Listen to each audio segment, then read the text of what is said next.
Servus, Glück auf und herzlich willkommen zu einem weiteren FC Bayern Talk, FC Bayern Spielanalyse zum ersten Bundesligaspieltag. Ja, zu Hause gegen RB Leipzig. Das letzte Video aus dem Urlaub, Leute. Danach wieder das gewohnte Format.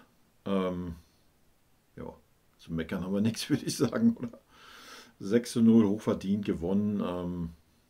Wir haben ein paar sehr, sehr starke Spieler gesehen. Ein oder andere, der noch ein bisschen mit sich zu tun hat. Aber offensiv, ja, wenn die Offensive steht, wie sie steht, haben wir es gesehen heute. Ja, also Harry Kane eiskalt, Michael wie immer, Luis Diaz super engagiert, super reingeschmissen. Selbst Serge auf der 10 war heute nicht so schlecht. Ja, hat ja auch zwei vorbereitet, glaube ich. Das war schon sehr, sehr ordentlich. Ja. Aber wenn wir es kurz durchgehen, ja. Ich denke, so die erste Viertelstunde von Minute zu Minute, wo es länger ging, hat man gemerkt, ja, umso länger, umso mehr haben wir das Heft des Handelns in die Hand genommen. Und dann lag das Tor auch in der Luft. Ne? Wir kamen immer näher ran, haben es dann gut rausgespielt und haben es dann halt einfach auch gemacht. Dann haben wir nachgelegt. Ja, dann war das Ding. Also erste Halbzeit war. Also Leipzig hat keinerlei Chance gehabt. War eine sehr, sehr starke erste Halbzeit. Gerade Leon Goretzka auch erste Halbzeit sehr, sehr stark. Wo ich schon dachte, das war's nach seinem Umgeknicke. Hut ab.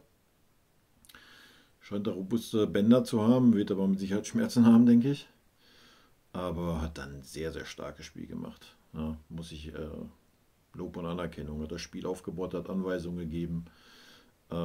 Hat mit nach hinten gearbeitet, also war auf jeden Fall der Fixpunkt im zentralen Mittelfeld, hat die Leipziger da echt gut abgekocht. Also richtig stark in der ersten Halbzeit. Die zweite Halbzeit ein bisschen abgetaucht, aber kommen wir gleich zu, wenn ich ein bisschen was zu den Spielern sage. Ja, zweite Halbzeit hat man dann gesehen, wir haben 3 Gänge zurückgeschaltet, Leipzig hat sich nochmal ein bisschen was vorgenommen, hat dann auch ein bisschen mehr den Ball gehabt, hat uns teilweise auch hinten reingedrängt. Hat dann das Tor gemacht, was dann zurückgenommen wurde. Ja, völlig zu Recht, wenn man sieht, keine Ahnung, warum man sowas macht. Ja, da muss man sich nicht wundern. Und dann wird ein Tor halt zurückgenommen. Ja. Ja, und danach haben wir das vierte gemacht und da war der Bums durch. So, da war auch keine Gegenwehr mehr da von Leipzig und dann haben wir nochmal schön nachgelegt durch schöne Aktionen. Und auch wenn man mal sieht, jedes Mal, wo Harry Kane dann abgeschlossen hat, stand auch immer gleichzeitig noch ein Michael da. Ja, und der hätte einschieben können, wenn der Ball quer gekommen wäre. Also auch das sehr, sehr stark. Wir haben eine gute Besetzung gehabt, eine gute Strafraumbesetzung heute. Wir waren sehr variabel. Wie gesagt, Serge hat mir gut gefallen auf dieser tieferen Posi in der Mitte. Ja, das sieht besser aus wie über die rechte Seite, meiner Meinung nach. Auch wenn wir natürlich da vorne sehr variabel sind und ja, wie man gesehen hat, gerade wenn so ein Luis Diaz dann auch in die Mitte zieht und sich dann auch in die Spitze begibt, da sieht man auch seine Stärke. Ja. Also auch das Hut ab. Ja. Statistiken haben wir jetzt nicht, wie sonst gewohnt, aber ich denke, das sollte auch eine eindeutige Sprache sprechen heute, was Ballbesitz anbelangt, was Zweikämpfe anbelangt, Ballkontakte. Das war heute, das war schon ein Zeichen, das war schon ein Statement. Wenn wir uns natürlich den tollen XG-Wert, den wir seit Tuchel kennen, angucken, war der sogar nur bei 1,78 oder 1,8.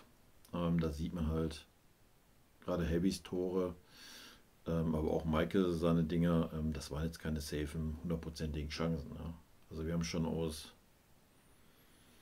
nicht hundertprozentigen heute viele Hütten gemacht. Ja. Also da sieht man halt, dass die Offensive wirklich stark aufgespielt hat.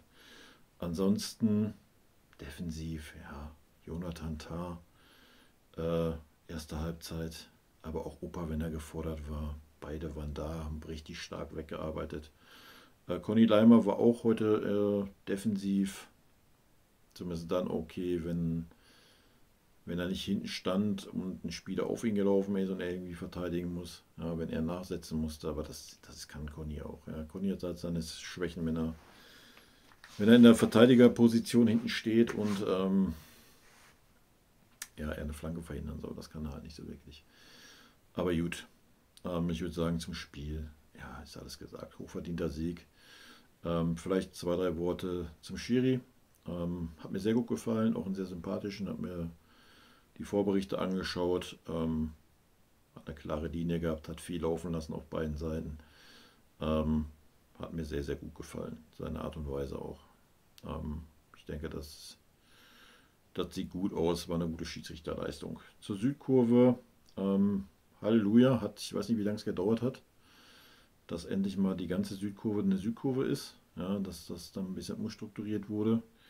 Habe ich ja auch schon öfters mal angesprochen hier auf dem Kanal, ja, dass es halt einfacher wäre, wenn man die Außenbereiche halt mit einbindet.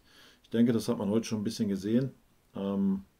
Ich denke, man wird immer noch den einen oder anderen da ein bisschen mitnehmen müssen, ein bisschen motivieren müssen. Da stehen halt schon viele rum, die so eher schädlich unterwegs sind, aber das war heute schon gut. Kam schon ein bisschen besser rüber wie sonst, fand ich.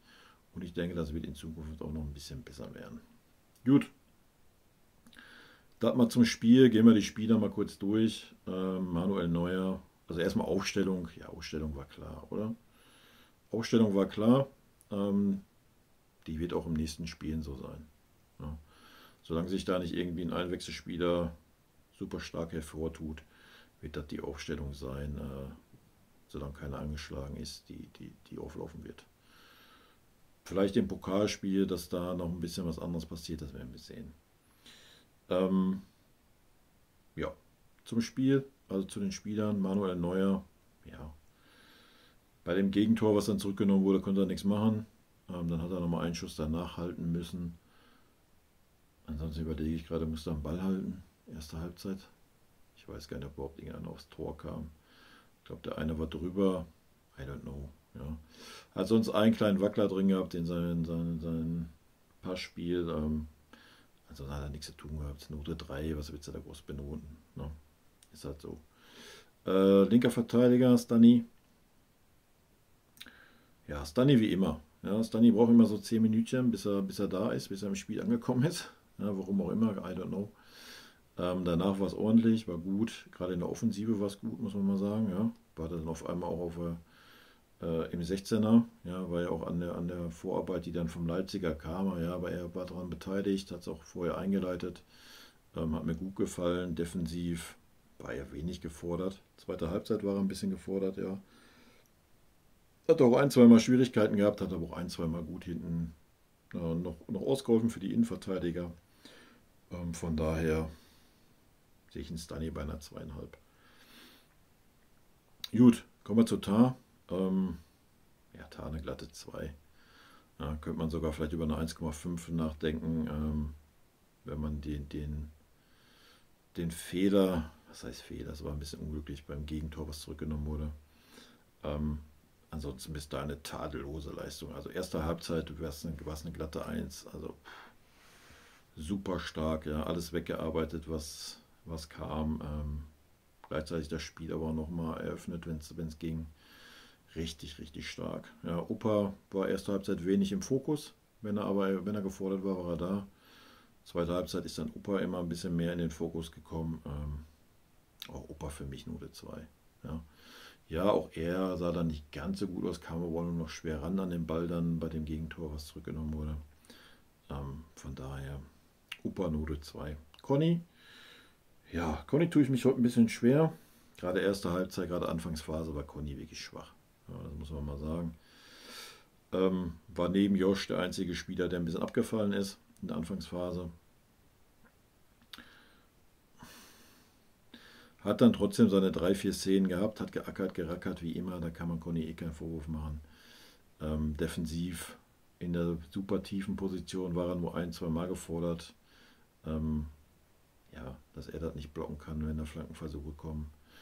Ist halt so, müssen wir mit leben. Ja, ansonsten war es aber okay. So oft wenn er nicht ganz tief hinten drin stand, hat er es sehr gut gemacht in der Defensive, muss ich auch sagen. Das war ordentlich. Gegen Pressing, warum nicht reden? Ja, Conny Leimer ist prädestiniert dafür. In der Offensive war es heute ein bisschen weniger wie sonst. Trotzdem hat er seine 2, 3 Aktionen gehabt. Von daher wenn ich sehen kann, was er leisten kann, will ich ihn heute bei einer 3,5 sehen. Ja. Damit kommen wir schon zur Zentrale. Fangen wir mit Leon an. Ja, ich habe es gesagt, Leon war überragend erste Halbzeit. Für mich, bevor die Tore gefallen sind, war für mich der auffälligste Bayern-Spieler. Ja. Also war wirklich ein sehr, sehr starkes Spiel nach seinem komischen Fußumgedrehe. Zweite Halbzeit dann nicht mehr wirklich so auffällig, ein bisschen defensiver agiert, lag aber einfach auch daran, dass Leipzig da mehr Spielanteil hatte. Die ersten 10, 15 Minuten der zweiten Halbzeit, das hat man ganz klar gesehen. Ähm, Da haben wir dann unsere Probleme gehabt in der Zentrale, auch mit Leon und Josh.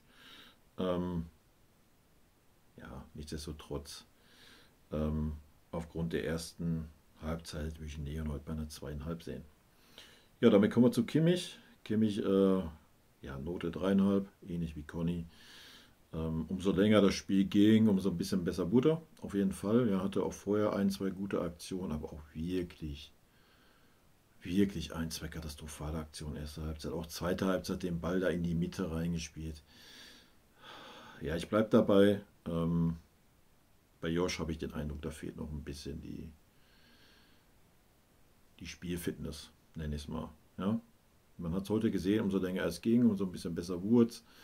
Ich glaube, geht mal der Kimmich noch zwei, drei Spiele, dann wird er wieder ein gutes Leistungsniveau haben. Wie gesagt, 3,5 ist, denke ich, eine faire Nummer. Gehen wir in die Offensive. Fangen wir vielleicht mit Serge an in der Mitte. Ähm, ja, hat auch ein, zwei Serge-Sachen gemacht. Gerade das Defensive mit nach hinten arbeiten war nicht so gegeben teilweise, muss man sagen. Ähm, Hat aber zwei Hütten vorbereitet, war voll vorne mit drin. Das Kombinationsspiel hat super geklappt, hat einen Schuss gehabt, der abgefälscht war. Deswegen wurde er ein bisschen gefährlich. Ansonsten hat er selber nicht die großen Dinger gehabt, was aber auch für dich fein ist. Ja, wenn er dafür die Mitspieler einsetzt. Und wie gesagt, wir haben gute Kombinationen da vorne drin gehabt im Serge. Hat mir sehr gut gefallen. Ja, von daher. Ja, komm, wir geben den Serge eine 2,5. Ja, sind wir 6-0, Leute. Da können wir auch mal gönnen. Ähm, ja, Maike können wir kurz machen. War für mich eine Note 1. Habe ich aber nichts anderes erwartet. Ja. Sag ich euch, wie es ist. Mit Maike steht und fällt unser Offensivspiel in der Regel. Das haben wir gerade heute erste Halbzeit gesehen, wo Heavy sich ein bisschen schwer getan und hat sich viel fallen lassen, hat viel das Spiel gemacht. Ja, das muss man ganz klar sagen. Ähm, Da hat Serge es nicht so gut gemacht, teilweise im Spiel, im tiefen Spielaufbau. Ja, auch ein Kimmich war nicht da. Leon war da noch der aktivste und deswegen hat Harry Kane sich auch fallen lassen, hat es dann sehr, sehr gut eingeleitet. Ähm, ja, und wenn Michael in Szene gesetzt wird oder sich selber in Szene setzen kann, überragend. Ja, die Tore beide waren überragend. Von daher Note 1, ohne Wenn und Aber. So, Luis Diaz, für mich eine 1,5. Ja, jetzt höre ich mir den einen oder anderen, der hat doch zwei Tore bei ihm, hat drei Tore gemacht. Ja, aber Luis Diaz ist für mich eine Note 1, wie gesagt eine 1,5. War auch ein absoluter Aktivposten. Ja. Geackert, gerackert, was mir super bei ihm gefallen hat. Wenn ihr mal geguckt habt, ein, zwei Defensivaktionen. Aber genauso wie Michael. Er hat das auch direkt erst letzte Saison von Anfang an gemacht und Diaz macht es auch. All das, was ein Sané nicht macht, all das, was ein Gnabry nicht macht auf dieser Posi, haben die im Blut. Ja? Und der ackert, der rackert, der ist sich für nichts zu schade. Und trotzdem geht da vorne die Bälle hinterher, auch wenn es aussichtslos ist. Hat trotzdem starkes Dribbling. Das Tor war überragend. Ja. Also auch an dem werden wir noch viel, viel Freude haben, denke ich. Und ja, war ein sehr, sehr gutes Debüt meiner Meinung nach. Und von daher eine 1,5. Ja, Heavy im Hattrick. Ja, geben wir die 1 plus mit Sternchen, denke ich. Ja, völlig verdient. Ich habe es schon gesagt, erste Halbzeit ein bisschen unauffälliger, weil er viel für die Mannschaft gemacht hat. Ja. Viel vorne eingeleitet, war dann ein, zwei Mal nicht auf der Posi, wo er hätte vielleicht sein müssen oder können. Ähm, Zweite Halbzeit, wie gesagt, guckt euch die Torwahrscheinlichkeiten an aus der Posi, wo er die Hüten gemacht hat. Ja. Das eine war 3% Chance, also das war überragend einfach. Ja, gib Harry Kane den Ball im 16er oder am 16er, das ist, ja, man staunt immer noch. Ich meine, wir kennen ihn jetzt schon, ja, ist ja jetzt schon ein bisschen bei uns. Was hat er jetzt? 64 Bundesligaspiele, 65 Tore. Und da haben wir noch nicht mal seine Vorlagen beigezählt. Ja. Also, weiß ich nicht, wir brauchen nicht über Harry Kane diskutieren. Ja, von daher, Leute, vollumfänglich geglückter Start. Ich bin gespannt, ob uns jemand Platz 1 streitig macht am ersten Spieltag. Das erfahren wir morgen und am Sonntag. Spielt am Ende des Tages keine Rolle. Ja. Wir haben, ja, weiß ich nicht, wo man Leipzig jetzt einordnen soll. Ich hätte jetzt fast gesagt, wir haben mit Konkurrenten schon mal gezeigt, wo der Pfeffer wächst. Ob sie es dann am Ende der Saison sein werden mit Konkurrent. Ich persönlich glaube es nicht. Ähm, Vielleicht im Kampf um eine Champions League Plätze, irgendwie um Platz 4, Leipzig. Wird man mal sehen, wie schnell Ole Werner da Fuß fasst und so weiter. Aber ist auch nicht unser Bier, nicht unser Dingen. Von unserer Mannschaft her, wir haben eine gute Frühform, haben wir gezeigt. Wir haben nach der Club-WM relativ wenig verloren von der Form. Wie gesagt, wir haben ein, zwei Spieler, so Josh, der ein bisschen braucht, glaube ich, noch die Spielfitness zu finden. Dann haben wir jetzt einen Pavlo, der wiederkommt. Ja, gut, wir können kurz die Einwechselspieler noch mitnehmen, wenn ich sie mit durchkriege. Also erstmal die Wechsel, ja, fand ich völlig fein. Ja, zur richtigen Zeit die richtigen Wechsel gemacht, ein bisschen Schonung für den einen oder anderen. Ich fand es auch gut, dass man einen Serge rausgenommen hat. Wir wissen alle, Serge ist immer ein bisschen zerbrechlich. Ähm, Hat jetzt gerade mal ein bisschen eine Form. Ist das völlig fein. Man hat Lennart K. gebracht. Endlich, völlig zu Recht, war gleich da, hat sich reingeworfen. Ja, war ein, zwei Mal ein bisschen zu egoistisch vielleicht, ja, aber auch völlig normal. Der will natürlich zeigen und ja, was er kann und dass er zu Recht da ist und da bleibt. Ja. Von daher, das war völlig fein. Minjay, er hat das Tor vorbereitet in Lucio-Manier für Harry Kane. Minjay hat auch einen starken Eindruck gemacht. Ja, hat mir gut gefallen. Ja, hinten dann einmal über den Ball so ein bisschen geschlagen, das passiert halt. Ansonsten hinten aber nochmal ein, zweimal sehr robust gewesen im Zweikampf. Tadellos für mich. Unser Steffi, ja, Boe, Steffi Graf, Spitzname.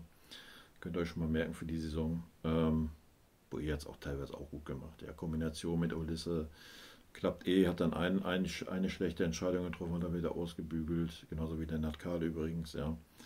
Ähm, ja, war auch eine gute Leistung. Nichts Überragendes, aber wie auch, ja, wenn er immer nur seine 20 Minütchen da bekommt.